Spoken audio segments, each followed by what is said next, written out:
আচ্ছা, এভাবে গাছকে স্নান করানো কতটা ঠিক? হ্যাঁ, আমার তো মনে হয় ঠিক। কারণ গাছেদের স্নান করালে তাদের অনেকটা ফ্রেশ লাগে, তার সাথে যে ধুলোবালি গাছের গায়ে লেগে থাকে সেগুলোও চলে যায়, আর ওরা খুব খুশিও হয়। অনেক দিন ধরেই ভাবছিলাম ওদেরকে স্নান করাবো। আজ ফ্রি ছিলাম, তাই বসে না থেকে কোমর বেঁধে নেমে পড়লাম।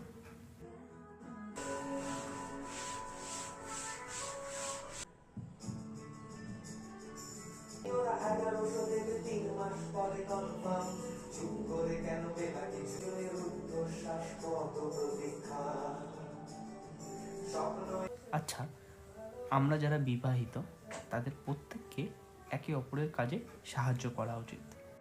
আর আমাদের জেনারেশনের প্রায় সবাই একে অপরকে ঘরের কাজে সাহায্য করে।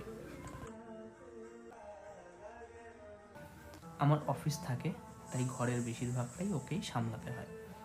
তাই যেটুকু সময় পাই ওকে হেল্প করি, আর ওকে ভালো ভালো রান্না করে খাওয়ানোর চেষ্টা করি।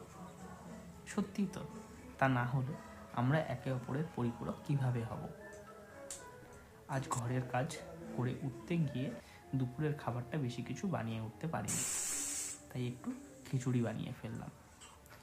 যদিও আমি যখন খিচুড়ি প্রথমবার রান্না করি তখন আমার অভিজ্ঞতা খুব বাজে ছিল। আসলে খুব সহজ রান্নাগুলো কখনো খুব কঠিন হয়ে দাঁড়ায়। আজকে রান্নাটা ভালোভাবে দেখাতে পারিনি। যদি কখনো সুযোগ পাই তাহলে আমার খিচুড়ি বানানোর রেসিপিটা তোমাদের সাথে শেয়ার করব।